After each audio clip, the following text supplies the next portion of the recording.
हमारे स्वर्गीय पिता, हम धन्यवाद करते हैं इस सुबह के पहर के लिए।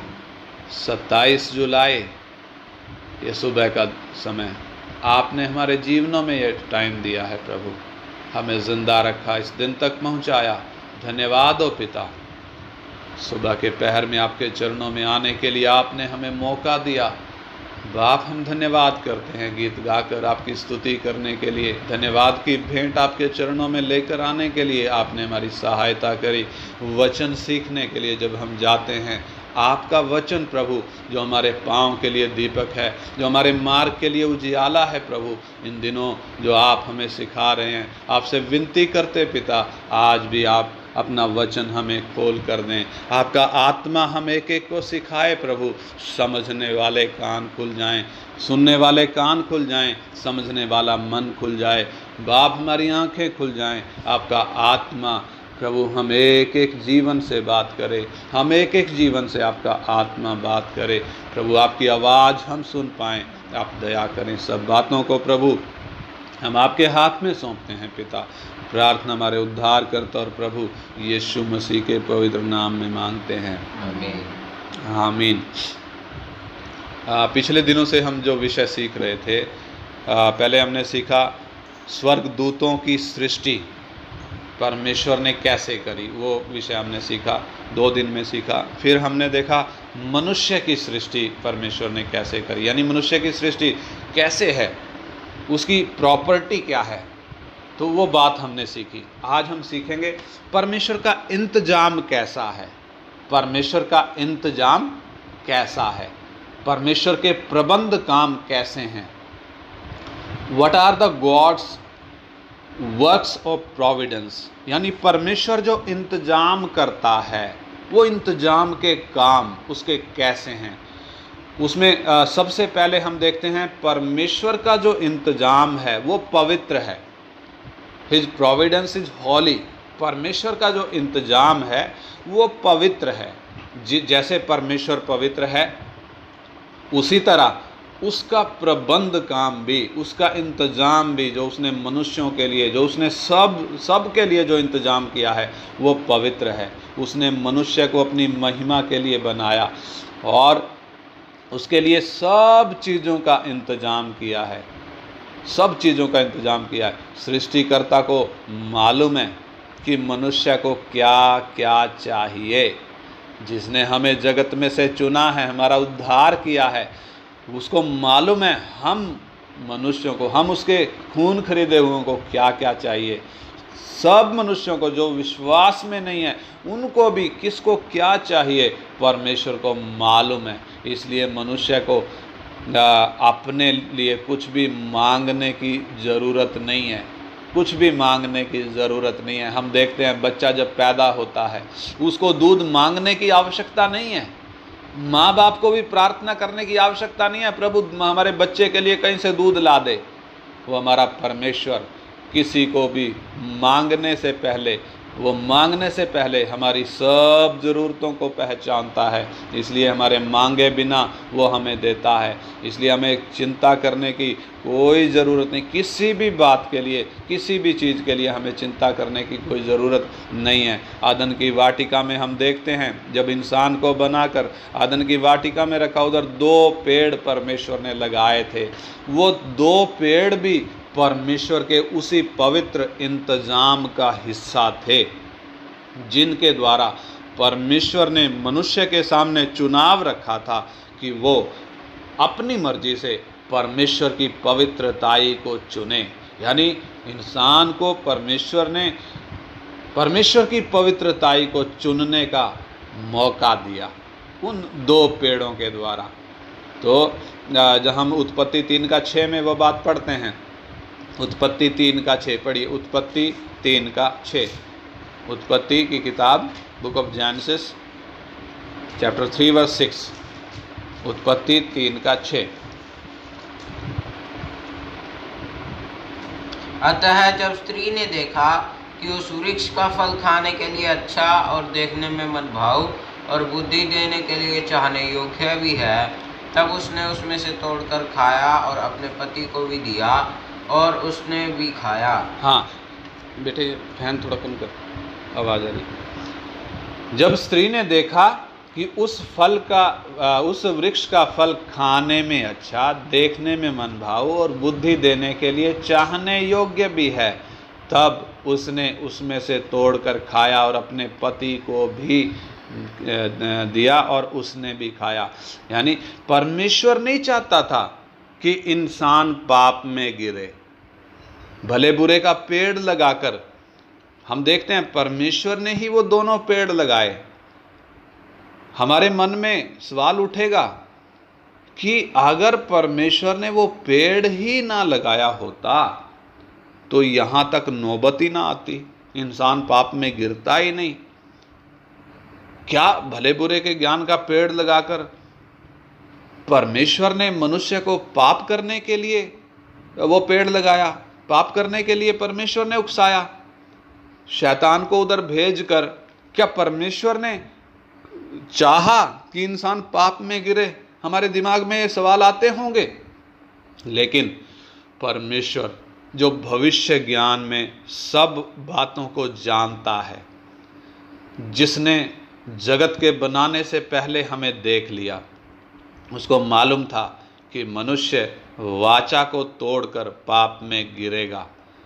इसलिए उसने सारा इंतजाम पहले से ही किया हुआ है। परमेश्वर का पवित्र मेमना जगत की उत्पत्ति के समय से घात हुआ है। जगत की उत्पत्ति के पहले, यानी जगत बनाया भी नहीं गया था, परमेश्वर के इंतजाम में कौन भी है? परमेश्वर का पवित्र मेमना भी है। परमेश्वर के प्रबंध काम जो उसका इंतजाम है, जो उसने हम मनुष्यों के लिए किया, वो पवित्र है। इसलिए पवित्र परमेश्वर क्या चाहता था? उसने क्यों ये पेड़ लगाया? क्यों मनुष्य के सामने ये दो चुनाव रखे? वो चाहता था वो चाहता था कि मनुष्य अपनी इच्छा से परमेश्वर की पवित्रताई को चुने, अपनी स्वतंत्र इच्छा से। जब उसके सामने दोनों रास्ते हैं, बुराई का भी रास्ता और भलाई का भी रास्ता, वो अपनी मर्जी से भलाई को चुने, वो अपनी मर्जी से परमेश्वर की पवित्रताई को चुने। अगर इंसान के सामने बुराई का रास्ता होता ही नहीं, पवित्रताई का ही केवल रास्ता होता, तो उसके लिए फिर चुनाव नहीं था, फिर उसके लिए तो पवित्रताई ही थी और तो कुछ था ही नहीं, वो तो मजबूरी हो जाती फिर उसके लिए। इसलिए दो विकल्प उधर हैं हमारे सामने। आज भी हम देखें, हमारे सामने ये दोनों रास्ते हैं। हम अपनी मर्जी से चाहें तो पवित्रताई में बढ़ें, जैसा हमारा बुलाने वाला पवित्र है वैसे ही हम पवित्र बने। और यदि हम चाहें तो इस संसार की तरह हम भी फैशन कर सकते हैं, हम भी संसार की तरह चल सकते हैं। यह हमारे हाथ में, हमारी स्वतंत्र इच्छा पर है। इसलिए परमेश्वर कभी भी हमसे ज़बरदस्ती नहीं करता। परमेश्वर ने अपना वचन हमारे हाथ में दिया, हमारी समझने वाली भाषा में दिया। हम चाहें तो इस वचन पर मन लगा सकते हैं, हम चाहें तो इस वचन के लिए आंसू बहा सकते हैं। हे परमेश्वर, यह आपका पवित्र वचन है। आसमान टल जाएगा, धरती टल जाएगी, ये वचन कभी टलेगा नहीं। इसलिए हे परमेश्वर, आपका ये वचन मुझे समझा दे, आपका ये वचन मुझे सिखा दे। परमेश्वर का धन्यवाद हो। प्रतिदिन परमेश्वर हमारे लिए, हमें सिखाने के लिए प्रतिदिन इंतजाम कर रहा है। प्रतिदिन इंतजाम, जैसे हमारे पेट के लिए, हमारे शरीर के लिए हम प्रतिदिन खाना खाते हैं, वैसे ही हमारी आत्मा के लिए भी परमेश्वर इन दिनों में प्रतिदिन हमारे लिए इंतजाम कर रहा है। हम इकट्ठा होकर जब वचन सीख रहे हैं, ये तो सिर्फ हेल्प के लिए है, सहायता के लिए है। हमारा सही वचन मनन कब है? जब हम अकेले प्रभु के चरणों में बैठते हैं और हम क्रम से पूरी बाइबल को उत्पत्ति से लेकर प्रकाशित वाक्य तक परमेश्वर के चरणों में बैठकर जब हम सीखते हैं।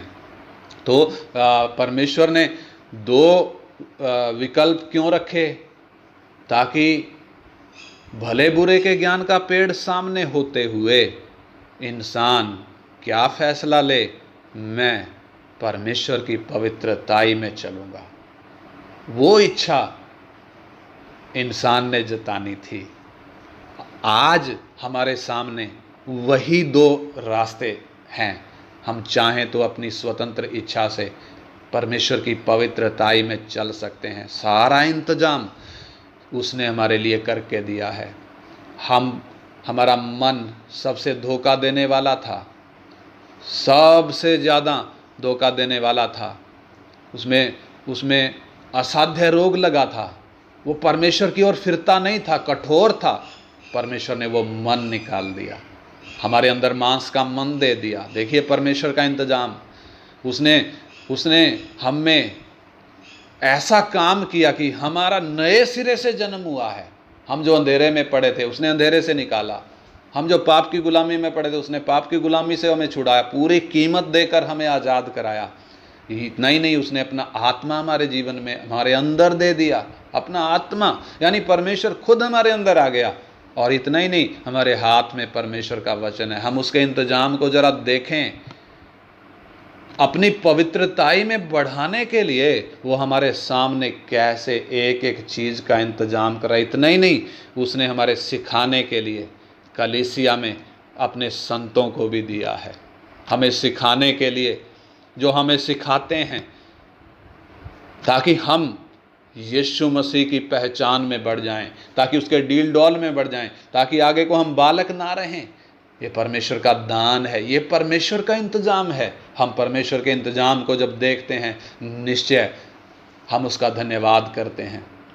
इसलिए परमेश्वर ने मनुष्य को पाप करने के लिए नहीं उकसाया, पाप करने के लिए वो भले बुरे के ज्ञान का पेड़ नहीं लगाया, पाप करने के लिए शैतान को उधर नहीं भेजा। अगर पाप करने के लिए शैतान को उधर भेजा होता तो यीशु मसीह के पास भी वो आया था। यीशु मसीह ने क्या आगे से जवाब दिया? उसने उसका डट कर सामना किया। अगर आदम चाहता तो डट कर उसका सामना कर सकता था। मैं और आप यदि चाहते हैं, हम भी यीशु मसीह के समान डट कर उसका सामना कर सकते हैं। और उसका सामना जब करेंगे, परमेश्वर का वचन कहता है वो हमारे सामने से भाग निकलेगा और परमेश्वर हमारे पैरों से उसको कुचलवाएगा। वो इसलिए परमेश्वर ने नहीं बनाया कि वो हमें परीक्षा में डालकर पाप में गिराए ना, वो इसलिए बनाया ताकि हम उस पर जय पाएं। आदम के सामने भी इसलिए भेजा था ताकि आदम उसको भगाए, वहाँ से भगाए और परमेश्वर पर पूरा भरोसा रखे। यानी इंसान के सामने जब दोनों रास्ते हैं, भलाई का भी बुराई का भी, पाप का भी जीवन का भी, मृत्यु का भी जीवन का भी, जब दोनों रास्ते हैं, झूठ का भी सत्य का भी, तब यदि सत्य पर एक व्यक्ति चले, वो है स्वतंत्र इच्छा से परमेश्वर को स्वीकार करना। यदि मार्ग एक ही हो, बुराई का मार्ग हो ही ना, तो कैसे पता चलेगा कि ये इंसान की मर्जी क्या है? इसलिए परमेश्वर ने इंसान को ऐसा बनाया कि वो अपनी स्वतंत्र इच्छा में निर्णय ले कि मुझे परमेश्वर की पवित्रताई चाहिए। लेकिन इंसान ने, हम देखते हैं, अपनी मर्जी से क्या निर्णय लिया? मैं परमेश्वर की इच्छा से नहीं, मैं अपनी मर्जी से चलूँगा। यही कारण है आज हम देखें हमारे चारों ओर जितने मनुष्य हैं, किसी जाति, किसी धर्म, किसी पंथ के मानने वाले हों, सब अपनी मर्जी से चलते हैं। मनुष्य का चुनाव कोई परमेश्वर के लिए दुर्घटना नहीं थी कि ओहो ये तो इंसान ने गलत कर दिया। कोई दुर्घटना परमेश्वर के लिए नहीं थी वो, बल्कि परमेश्वर ने इसके लिए पहले से ही हिसाब में ये बात ले रखी थी। इसके लिए पहले से इंतजाम किया हुआ था। परमेश्वर का मेमना, प्रकाशित वाक्य 13:8 में लिखा, वो जगत की उत्पत्ति के समय से घात हुआ है। और परमेश्वर के प्यार को इस गिरे हुए मनुष्य ने, इस पाप में गिरे हुए मनुष्य ने परमेश्वर के प्यार को, उसकी करुणा और उसके प्यार से भरे हुए मन को क्रूस पर देखा है। हम गिरे हुए मनुष्यों ने क्रूस पर परमेश्वर का वो प्यार देखा है, उसका वो इंतजाम देखा। इसलिए लिखा है गलाती 4:4 में, जब समय पूरा हुआ, परमेश्वर का पुत्र स्त्री से जन्मा और व्यवस्था के अधीन पैदा हुआ। हालेलुया। हम ये क्या देखते हैं? जब समय पूरा, यानी परमेश्वर ने कैसे सब चीज़ों का इंतजाम किया हुआ है। क्या हमें चिंता करने की आवश्यकता है? मेरे घर में खाना नहीं है, क्या मुझे चिंता करने की आवश्यकता है? मुझे बीमारी है, शरीर में बीमारी है, क्या मुझे चिंता करने की ज़रूरत है? निश्चय वो कहता है ये बीमारी मृत्यु की नहीं, बल्कि इसलिए है कि इसके द्वारा परमेश्वर के पुत्र की महिमा हो। क्या हम उसका धन्यवाद कर सकते हैं? उसका इंतजाम कितना पवित्र है। नंबर 2, उसका इंतजाम बुद्धिमत्ता से पूर्ण है, यानी हिज प्रोविडेंस इज वाइज। उसका जो इंतजाम है ना, उसमें उसकी बुद्धि के काम दिखाई देते हैं। भजन संहिता 104 अध्याय उसका 24 वचन हम पढ़ें। भजन संहिता 104 अध्याय और उसका 24 वचन हम पढ़ें। उधर यूं लिखा है, हे यहोवा, तेरे काम अनगिनत हैं और इन सब वस्तुओं को तूने बुद्धि से बनाया है। पृथ्वी तेरी संपत्ति से परिपूर्ण है। हाँ, इधर लिखा है, हे यहोवा, तेरे काम अनगिनत, मैनीफोल्ड। अनगिनत का मतलब हमारी कैलकुलेशन में नहीं है, हमारे हिसाब में नहीं आता है, हमारी गणित से बाहर है। इन सब कामों को परमेश्वर ने अपनी बुद्धि से बनाया है। पृथ्वी तेरी संपत्ति से, यानी रिचेज, तेरे धन से परिपूर्ण है। हालेलुया। परमेश्वर के प्रबंध काम में, उसके इंतजाम के काम में हम परमेश्वर की बुद्धि को देख सकते हैं। वह बुद्धिमानी से परिपूर्ण काम है, वह आश्चर्यजनक हैं, वह अद्भुत हैं और हमारे गणित से वह बाहर हैं। हालेलुया। परमेश्वर का इंतजाम हमारी गणित से बाहर है। ये हमें हैरान करने वाली बात है, ये बहुत अद्भुत है, यह बुद्धिमानी से परिपूर्ण है। हाँ, इसलिए परमेश्वर के अद्भुत काम मनुष्य की समझ से परे हैं। वो उन्हें देखकर हैरान हो जाता है। पृथ्वी कैसे शून्य में बिना सहारे के लटकी हुई है, ये कैसे घूम रही है, ये कैसे चल रही है, घूम भी रही है और ये दौड़ भी रही है। अपनी पटरी से कभी ना दाएं हटती, कभी ना बाएं हटती है और ये एक ही चाल से ये चलती रहती है। दिन हो या रात हो, ये कभी रुकती नहीं है। और ये बातें जब इंसान शुरू में, जब विज्ञान उतना तरक्की नहीं किया था, पहले सोचते थे कि ये सांप के फन पे टिकी है, फिर कहने लगे कि नहीं ये तो जी बैलों के सींग पर टिकी है। लेकिन बाद में जब इंसान ने तरक्की करी, वो धरती से ऊपर उठा और ऊपर उठते उठते जब धरती से दूर जब गया, धरती को दूर से जब उसने देखा, उसे ये धरती शून्य में लटकती हुई दिखाई दी और ये घूमती हुई और भागती हुई दिखाई दी। इसे हम क्या समझते हैं? ये हैरान करने वाली बात है। हम आसमान में कोई चीज़ छोड़ें, वो नीचे गिर जाएगी, धरती की तरफ खिंच जाएगी, लेकिन धरती को कैसे उसने शून्य में लटकाया है, कैसे शून्य में लटकाया है। और परमेश्वर ने सारी चीज़ों को बुद्धिमानी से ध्यान रखा है, हर एक चीज़ का ध्यान रखा है। किसी को बताने की ज़रूरत नहीं है कि मुझे इस चीज़ की ज़रूरत है, मेरे लिए ये चीज़ का इंतज़ाम कर दे। किसी को भी परमेश्वर को याद दिलाने की या उसे बताने की ज़रूरत नहीं है। विश्वासी के जीवन में घटने वाली कोई भी घटना दुर्घटना नहीं होती है। आप याद रखें, विश्वासी के जीवन में घटने वाली कोई भी घटना दुर्घटना नहीं होती है। दुर्घटना किन के लिए है? अन्य जातियों के लिए, जिनको परमेश्वर पर भरोसा नहीं। हमारा भरोसा है परमेश्वर हमारे लिए सब समय पर इंतजाम करता है, बुद्धिमानी से इंतजाम करता है। हमारे जीवन में बीमारी आई, दुर्घटना आई, कोई भी घटना आई, वो हमारे लिए दुर्घटना नहीं है।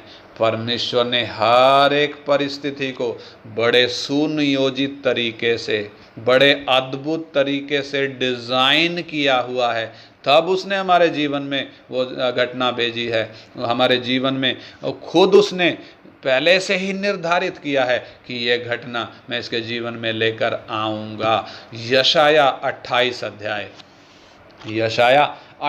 अध्याय उसका 29 वचन हम पढ़ें। यशाया 28 अध्याय उसका 29 वचन, 29 वचन पढ़ते हैं तो उधर यूं लिखा है, यह भी सेनाओं के यहोवा की ओर से नियुक्त हुआ है, वह अद्भुत युक्ति वाला और महाबुद्धिमान है। हाँ, इधर लिखा है यह भी सेनाओं के यहोवा की ओर से नियुक्त हुआ है। यानी हमारे जीवन में घटने वाली हर एक घटना सेनाओं के यहोवा की ओर से नियुक्त होती है। वो अद्भुत युक्ति वाला और महाबुद्धिमान, एक्सीलेंट इन वर्किंग, वो काम करने में एक्सीलेंट है, ढीला नहीं है, कमज़ोर नहीं है, और एक्सीलेंट इन वर्किंग, महाबुद्धिमान परमेश्वर है। मनुष्य के बिना मांगे परमेश्वर ने सारा इंतजाम किया है, सब इंतजाम किया है। फिर भी यदि हम संतुष्ट नहीं हैं, हमारे अंदर संतोष नहीं है और हम यदि खुश नहीं हैं, तो ये हमारे लिए बड़े दुख की बात है। अगर हम संतोष नहीं करते हैं, संतुष्ट यदि नहीं है, खुश यदि नहीं है, बुड़बुड़ाते हैं, कुड़कुड़ाते हैं, ये हमारे लिए बड़े दुख की बात है। परमेश्वर हमारा बुड़बुड़ाना देखकर, हमारा कुड़कुड़ाना देखकर परमेश्वर को तीर चुभता है, उसको कांटे चुभते हैं हमारी ये हालत देखकर। क्या इस सुबह के समय में इस बात से हम मन फिराएंगे? क्या हम उसके इंतजाम के लिए धन्यवाद करेंगे? हमारे लिए सब चीज़ों का उसने इंतजाम किया है।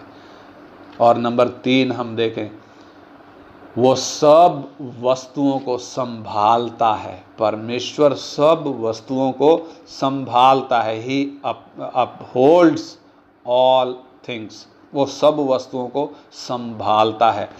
अगर इंसान की हालत देखें तो इंसान धरती को संभाल नहीं रहा, उसके हाथ में जो चीज़ें दे रखी हैं उनको संभाल नहीं रहा, बल्कि उसको बिगाड़ने और बर्बाद करने में लगा हुआ है। इंसान ऐसी चीज़ों का उत्सर्जन कर रहा है जो हमारे सेहत के लिए घातक हैं, नुकसानदायक हैं।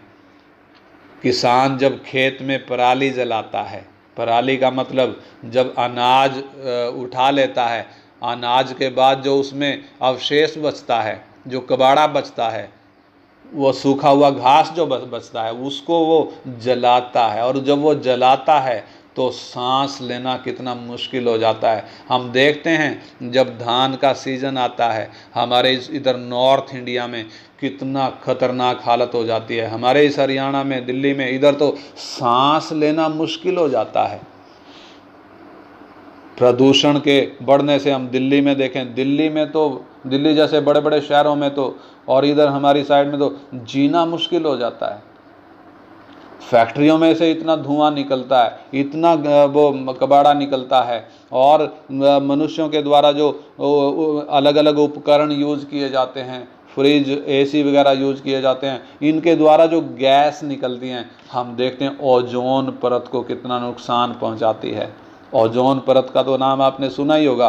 वो ये ओजोन परत सूरज की हानिकारक किरणों को हम तक पहुंचने से रोकती हैं। सूरज की हानिकारक किरणें धरती पर पहुंचकर हमें जलाएं ना, हमें नुकसान ना पहुंचाएं, उसके लिए ओजोन परत, एक परमेश्वर ने धरती के ऊपर वायुमंडल में एक ऐसी परत लगाई हुई है जो सूरज की हानिकारक किरणों को रोक देती है, हम तक नहीं आने देती। और इसके कारण धरती पर फिर होता क्या है, धरती पर हम आराम से रह पाते हैं, लेकिन हम देखते हैं ये ओजोन परत को भी नुकसान पहुंच रहा है। बड़ा छेद उधर हो गया, और इसके कारण धरती पर गर्मी बढ़ रही है, ग्लेशियर पिघल रहे हैं, जंगलों में आग लग रही है, पृथ्वी का वातावरण बिगड़ता जा रहा है।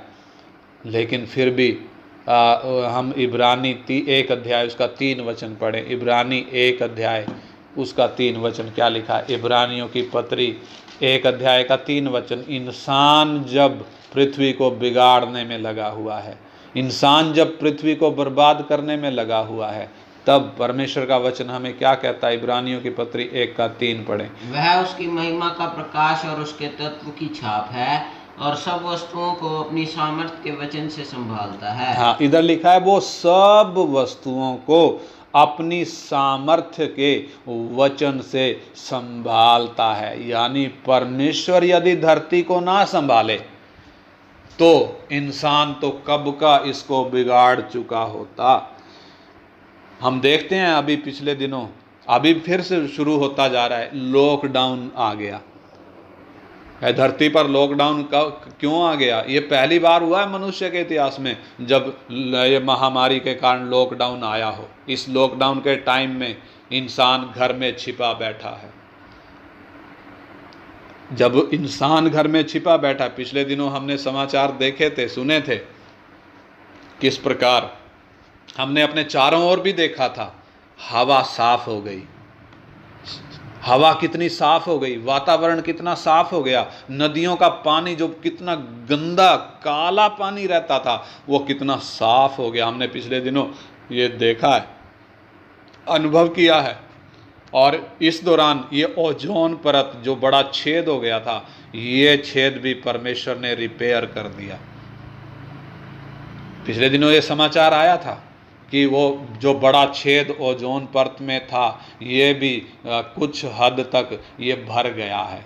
जब बारिश होती है तो हवा साफ हो जाती है और हम चैन से सांस ले पाते हैं। यानी हम देख सकते हैं परमेश्वर ने ना केवल अपने वचन से आकाश और पृथ्वी को बनाया, उसने ना केवल सब वस्तुओं को बनाया, बल्कि वो अपने वचन की सामर्थ्य से सब वस्तुओं को संभाल भी रहा है। एक तरफ इंसान जब बिगाड़ रहा है, परमेश्वर संभाल रहा है। उसने धरती को हम मनुष्यों की दया पर नहीं छोड़ा, बल्कि वो खुद उसको संभालता है। अगर परमेश्वर सब वस्तुओं को ना संभालता, ना वो देखभाल करता, तो अब तक सब कुछ कब का नष्ट हो चुका होता, इंसान भी बर्बाद हो चुका होता। ये परमेश्वर है जो हर एक वस्तु को संभालता है। नंबर 4, परमेश्वर के इंतजाम में नंबर 4, वो सब वस्तुओं पर प्रभुता रखता है, सब वस्तुओं पर प्रभुता करता है। ही गवर्न्स ऑल ह्यूमन, वो सब पर, सब मनुष्यों पर प्रभुता करता है। राज्य उसी का है। भजन संहिता 103 अध्याय उसका 19 वचन हम पढ़ें। भजन संहिता 103 अध्याय उसका 19 वचन।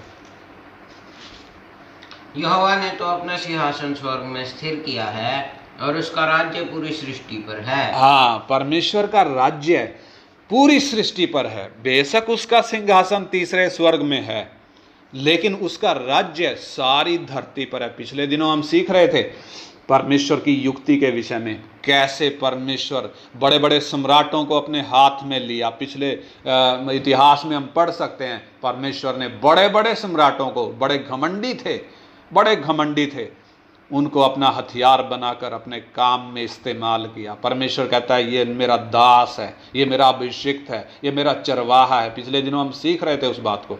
यानी परमेश्वर सारी धरती पर राज्य करता है।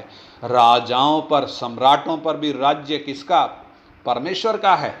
आज भी परमेश्वर सारी सृष्टि पर राज्य कर रहा है। आज भी वही सब पर अधिकारी है।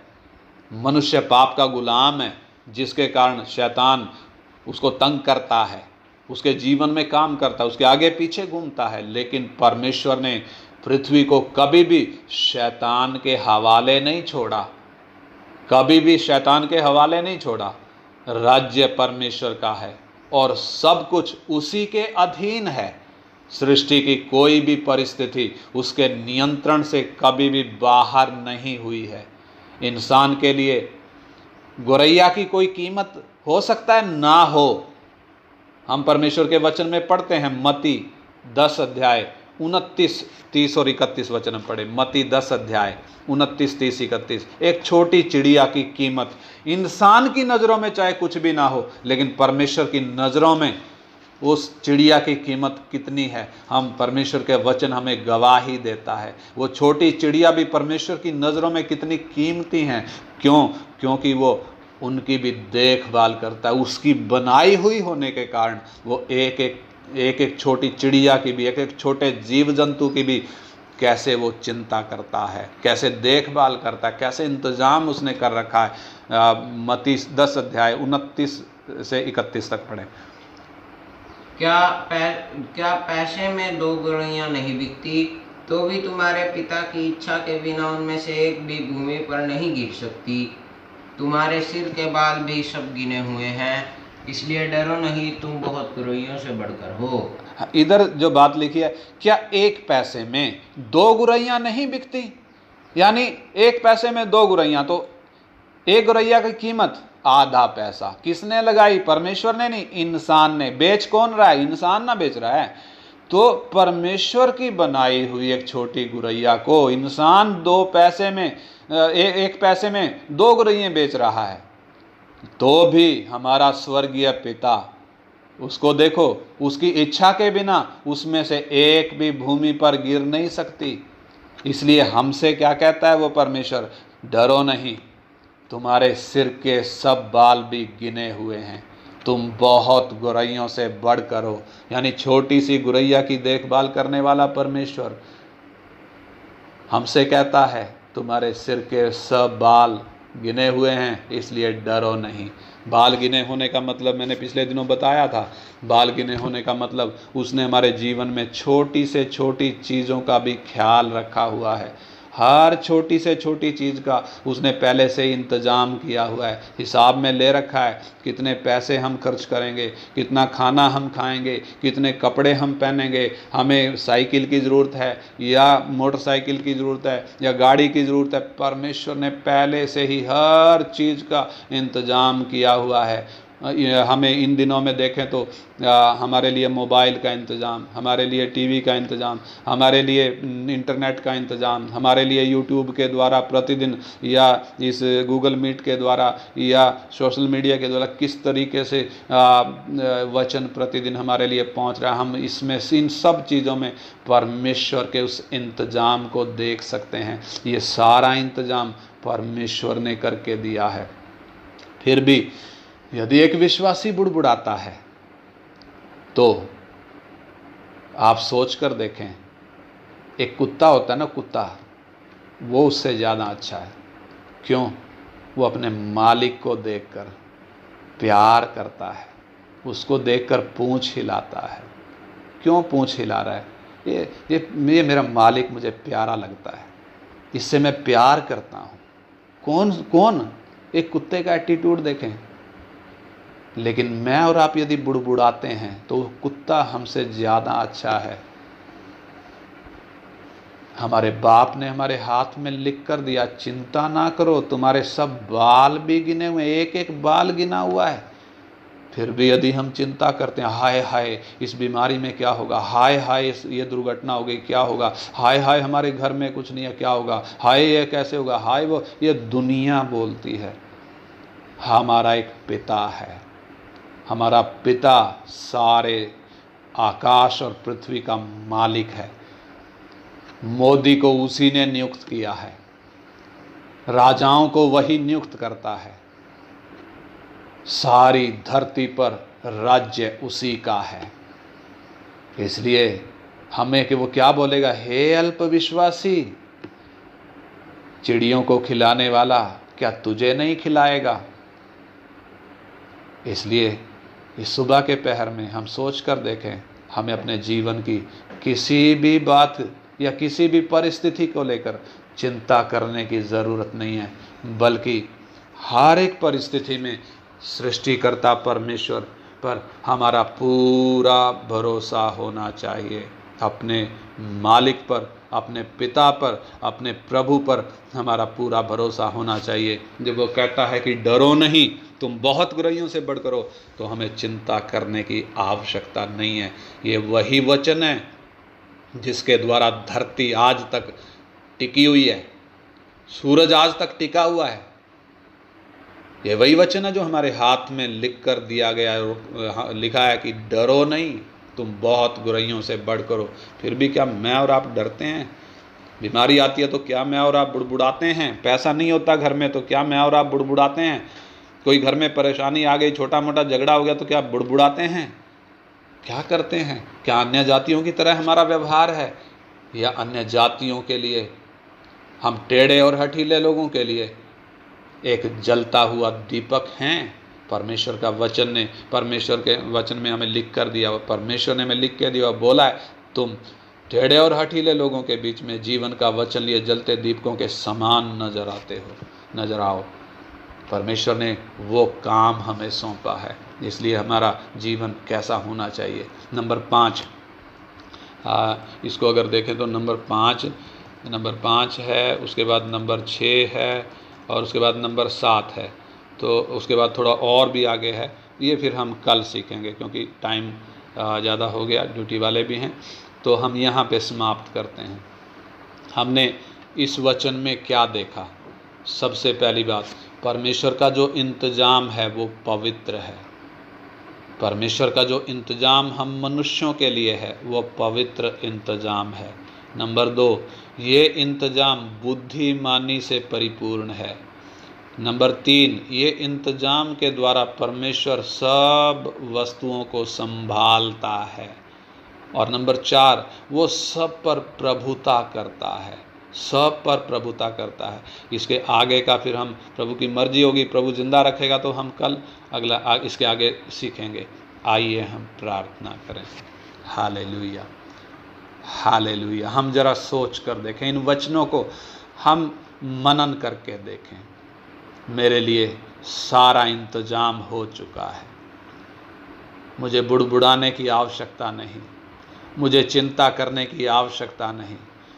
दुनिया को कोई संतुष्टि नहीं है। जिसके पास 100 रुपये हैं वो 100 से संतुष्ट नहीं है, जिसके पास 1000 हैं वो 1000 से संतुष्ट नहीं है, जिसके पास 1 लाख हैं वो 1 लाख से संतुष्ट नहीं है, जिसके पास करोड़ों हैं वो करोड़ों से संतुष्ट नहीं है, जिसके पास अरबों हैं वो अरबों से भी संतुष्ट नहीं है। क्या मैं और आप, बेशक हमारे घर में 1 रुपया भी नहीं होगा, क्या हम संतुष्ट हैं? परमेश्वर कहता है डरो नहीं, तुम्हारे सब बाल भी गिने हुए हैं, डरो नहीं। उसका वचन कहता है, इब्रानी 13:5 में लिखा है, जो तुम्हारे पास है उसी में संतोष करो, क्योंकि उसने आप ही कहा है मैं तुम्हें कभी नहीं छोड़ूंगा ना कभी त्यागूंगा। हालेलुया। वो हमसे कहता है मैं तुम्हें कभी भी अनाथ नहीं छोड़ूंगा, मैं तुम्हारे पास आता हूँ। ऐसे वफादार परमेश्वर को हम प्यार करते हैं, उसने हमसे प्यार किया। हम आज्ञाकारी कब बनते हैं? जब हम उससे प्यार करते हैं। क्या हम अपने बाप से प्यार करते हैं? क्या हम अपने बाप से प्यार करते हैं? हम इस सुबह के पहर में थोड़ा अपने जीवन में झांक कर देखें, अपने जीवन का मूल्यांकन करके देखें। हम अनाज्ञाकारी क्यों हो जाते हैं? क्योंकि हम अपने बाप से प्यार नहीं करते। उसने हमसे प्यार किया किस हालत में? जब हम उसके बैरी थे, जब हम पापी थे, जब हम उसके विरोध में चलते थे, तब उसने हमसे प्यार किया। अपना इकलौता पुत्र हमारे लिए उसने बलिदान कर दिया। मैं और आप क्या उससे प्यार करते हैं? उसके इंतजाम को हम जब देखते हैं हमारी आंखों में आंसू बहते हैं। मेरा बाप मेरे से इतना प्यार करता है, मेरे सिर के बालों को भी उसने गिन कर रखा हुआ है। हालेलुया। क्या इस सुबह के पहर में हम अपने बुड़बुड़ाने से मन फिराएंगे? क्या हम अपने बाप से प्यार करेंगे? क्या हम उसका धन्यवाद करेंगे? हे पिता, तेरा धन्यवाद क्योंकि तू मेरे साथ है, और जब तू मेरे साथ है तो मुझे चिंता करने की आवश्यकता है ही नहीं। मुझे चिंता करने की कोई आवश्यकता नहीं है। Hallelujah, hallelujah, hallelujah, hallelujah. आइए हम प्रार्थना करें। हमारा मन भर आता है जब हम अपने पिता का वो प्यार देखते हैं। हालेलुया। क्रूस पर उसने उस प्यार को प्रकट किया। हम बैरियों के लिए, हम तो दुश्मन थे, उस दुश्मनी को क्रूस पर उसने नाश कर दिया। हालेलुया। आइए हम प्रार्थना करें। हमारे स्वर्गीय पिता, हम धन्यवाद करते हैं आपके पवित्र वचन के लिए, सुबह के पहर में हमारे लिए आपने इंतजाम करके दिया।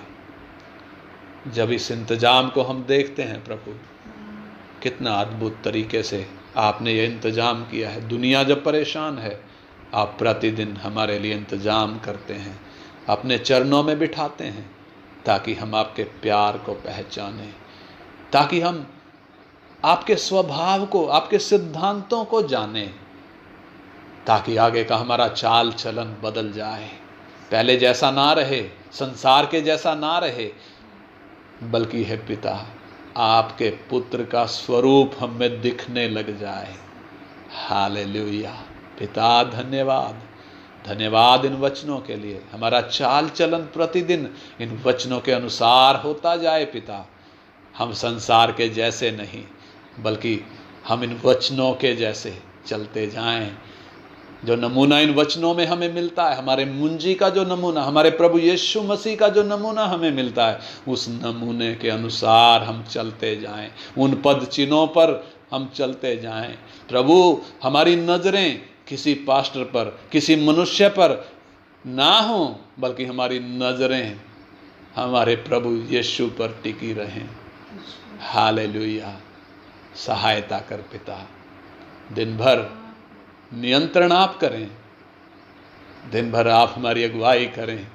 हमारा ये जीवन आपके चरणों में सुखदायक सुगंध बन जाए, और प्रभु अन्य जातियों के बीच में हमारा जीवन ज्योति चमकाता हुआ नजर आए, ताकि अंधेरे में चलने वाले उस ज्योति में आ सकें। और हमारा जीवन कलीसिया में, विश्वासियों के बीच में, हमारे परिवार में आशीष, तसल्ली और तरक्की का कारण बने। एक आदर्श जीवन बने, जिसको देखकर दूसरे आशीष पाएं। बाप आप दया करें। आपके हाथ में हम अपने जीवन सौंपते हैं पिता। प्रार्थना हमारे उद्धारकर्ता और प्रभु यीशु मसीह के पवित्र और सामर्थी नाम में मांगते हैं। आमीन। आमीन।